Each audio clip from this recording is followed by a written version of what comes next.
is a hard act to follow. Yeah, now I'm going to talk about crashing planes.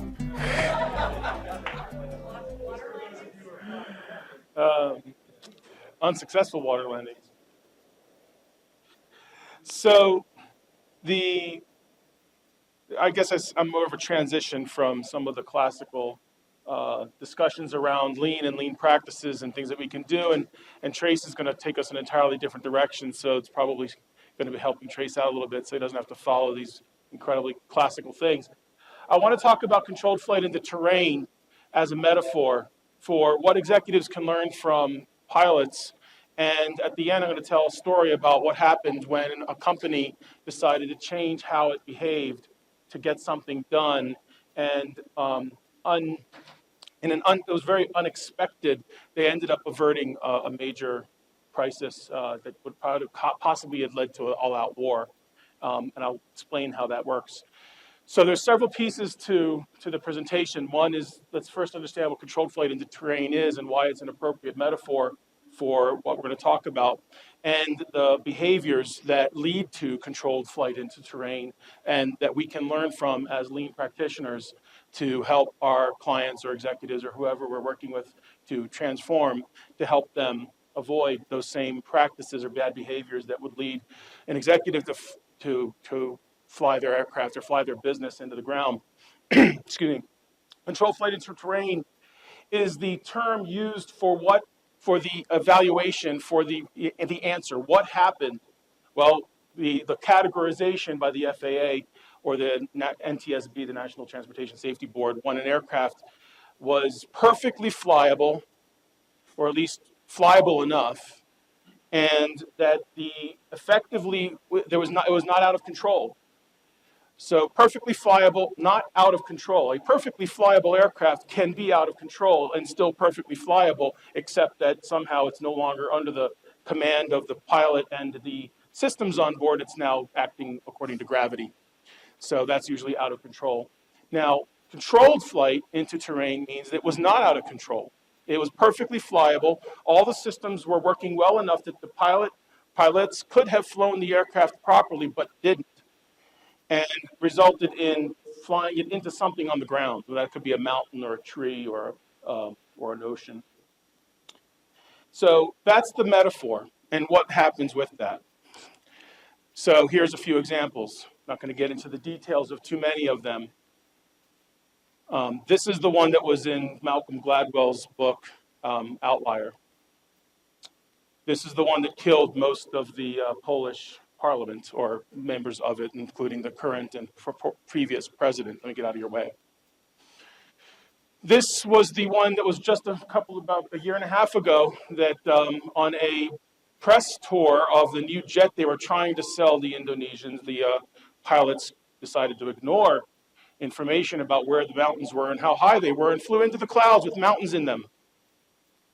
And this was just a couple of months ago, which is, of course, the real answer. I have a question mark here. We don't know for sure that it was controlled flight into terrain, but pretty much all indicators are really pointing to the fact that the plane was perfectly controllable, perfectly flyable, and they just didn't pay attention to what they were doing and flew it into the side of a wall, a seawall.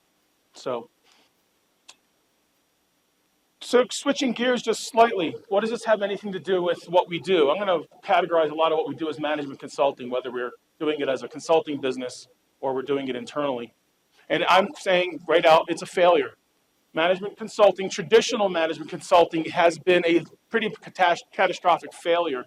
And a lot of it has to do with the fact that many of us simply refuse to get our clients to do the hard things, or our executives or whoever put us up to the task.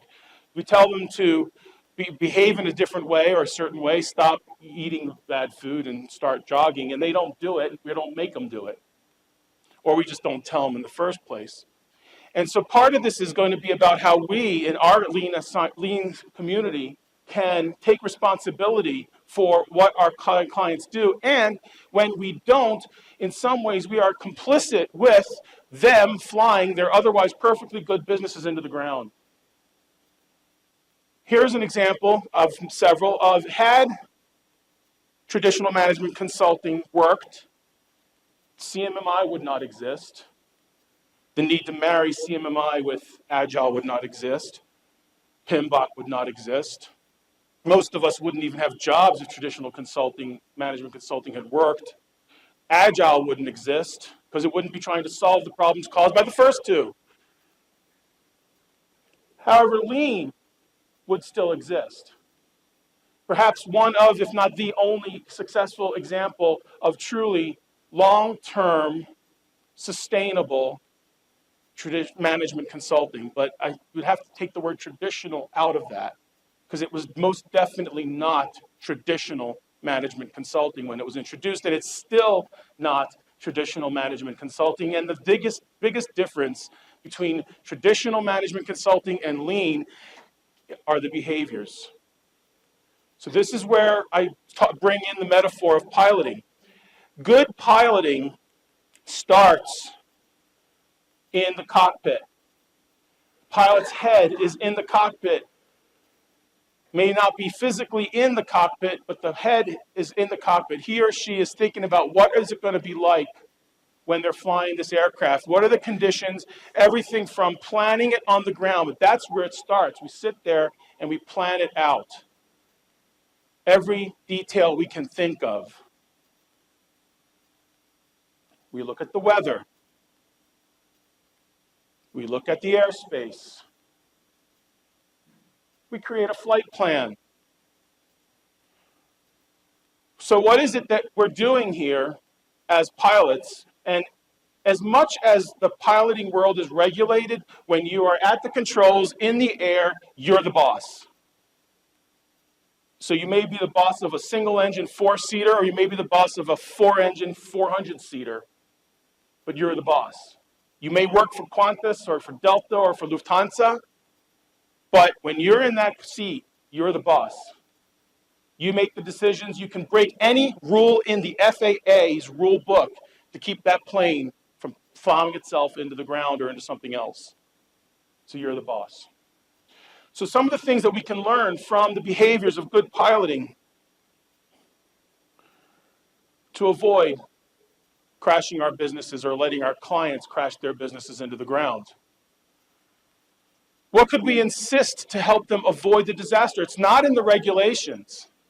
This is a very thick book, trust me, you don't want to read it. This is everything there is to know about flying in the US airspace. It's about that thick, very small print. Lean is not in the practices either. It's not in the Lean practices. We all know that we can teach people practices ad infinitum and they're still not going to get it because it's about the behavior. It's what we let ourselves get away with and what we don't let ourselves get away with. It's about disciplining ourselves and our clients into doing things that are not necessarily what they want to do or what we want to tell them to do. Piloting is a lot about that. It's about not doing what comes easy and feels or tastes good all the time. Okay.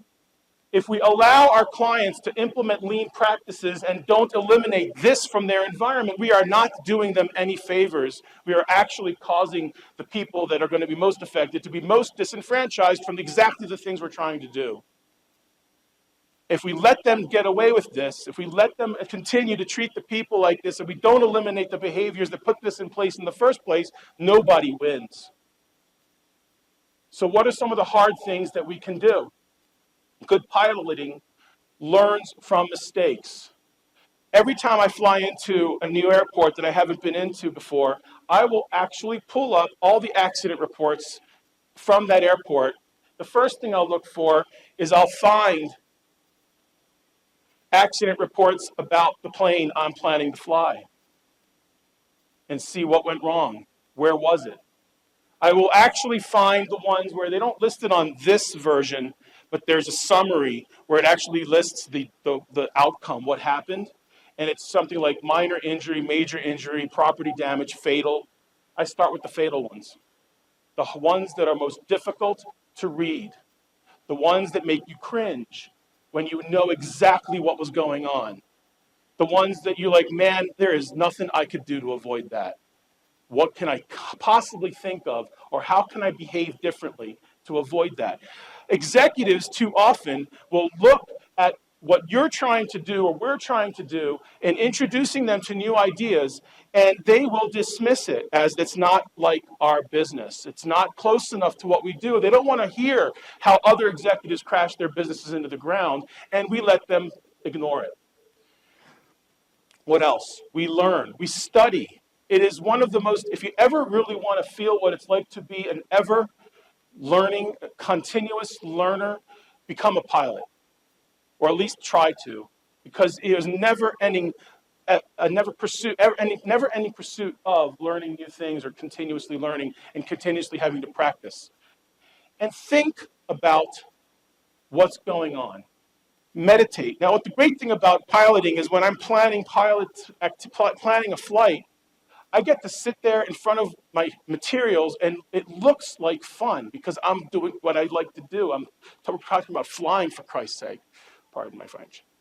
You know, it's a lot of fun. It takes a lot out of you to really be there. It's like meditation. You come out, you're both like yoga. You're exhausted and exhilarated at the same time when you're done. What we do in the cockpit starts on the ground, and it starts about thinking through every possible aspect and not relenting. So how does this transition? I'd like to end on a more positive note. Yeah, so what happened here, and I'm going to set up the situation. November and December of 2012,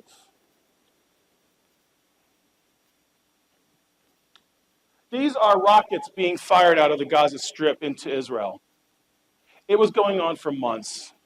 They've lost, I'm sure the Israelis know exactly how many, but thousands of these somewhat unsophisticated and some more sophisticated rockets were being launched into the country. There were little heat maps created for the residents of the country to say, you know, if you live in this zone, you've got less than 3 minutes to respond. If you live in this zone, you've got less than 10 minutes to respond. If you live in this zone, and they had them from two different directions because they were worried that the North would start doing the same thing. But mostly they had them coming out of Gaza. So this was the situation, and their response for the most part was, well, we got to go in there and take them out. This happened in 2006 in Lebanon. It happened in 2010 in Gaza also.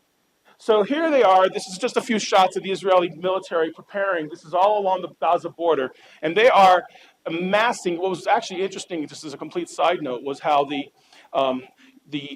social media became a real interesting component of this troops being amassed, because soldiers 18, 19, 20, 22, 23, whatever, were Instagramming and tweeting themselves, getting ready and going off to war. So here you see this otherwise, this young blonde ponytailed chick with this M16 sitting on a bus in her BDUs, tweeting herself about heading down to Gaza to go to war. And so they were getting ready to go to war. And I've got a couple of videos that I hope the sound will work for. And let me just set the stage, because the videos are going to automatically run, and I don't want to mess with the computer to try to stop it from running. The first one was taken in a city in the southern part of the country, in the center of the desert, the Negev desert, called Beersheba. And it was a video cameraman setting his camera up to shoot a wedding. And he was just setting the camera up. And you can see people milling about, just, because if nothing's happening. And in the background, you hear the air raid sirens going off. And he's just setting up his camera. So let's take a look at what happens with this video. All right, let's, yeah.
have looks like an ordinary wedding, people milling about, air raid sirens, and the first lights you see going into the sky are the rockets coming from Gaza. And then from the other side, the second set of lights, and plenty of them, are the lights that you see coming from the rockets that the Israelis invented to shoot down the rockets that were coming from Gaza. I've got another video, which I'm out of time to show, and if you really want, I can show it to you. It's another minute and a half or less. And it shows pretty much the same thing, only taken from an iPhone. And you can hear the residents screaming. They're going to fall on us, they're going to fall on us, they're going to fall on us. And then this battery of lights goes into the sky and shoots down all the other rockets. So what does this have anything to do with the conversation? First of all, let me tell you how it averted a war. They didn't realize how successful this was going to be. It was so successful that it neutralized the threat. They basically said through back channels, listen, you guys can shoot rockets at us all the time, we're just shoot them down. If you don't take that into consideration, we will invade. But maybe you might want to just stop wasting your time and energy and telling us exactly where you are by shooting rockets at us, which we're just going to shoot down. So they actually avoided the war. The Prime Minister was criticized for not letting them do the job, but this would have been a monstrous conflagration, and it was completely avoided. How did they do that? The company, I'm going to try to go through, there we go. The company completely changed, they threw out all the rules on how to build weapon systems. They threw out all the rules on how to go through the process of building a system. They built this system, well, granted, not in terms of hours, but in terms of actual clock time. They built the system in less than 5 years. For those of you that aren't in the defense industry, building a small rocket capable of being launched from the ground to find and intercept another rocket even smaller and shoot it out of the sky is monumental. And I don't have a lot of time to tell you how exactly they did it, but they actually were probably one of the first, and I would argue one of the most successful uses of lean and iterative thinking in major weapon system development to get it done. They changed, they threw out all the rules, they threw out all the processes, they organized into teams, they used a lot of simulation, and they got a system so effective, greater than 85% accuracy and effectiveness on finding the right missiles to shoot out and to avoid and ignore the ones that don't make any sense. So what does this have anything to do? They decided that the way they were behaving and the way they were thinking before didn't work. They needed a solution, and they needed one fast. They figured it out, they fielded it, deployed it, they tested it, and it worked. And they decided that they realized that the previous behavior that had given them 50 some odd years of success was not enough. They had to completely change and rethink their behavior, and it led to a major diplomatic win, thanks to completely changing how the status quo was driving how they used to work, and no longer. And right now, how do I know about a lot of this stuff? Because they're my client. And they brought me in to say, what worked in this project needs to work in all our projects. Can you help figure out what we did? Because they didn't even realize it. So that's me. You can find me on Twitter and in the air. Thanks.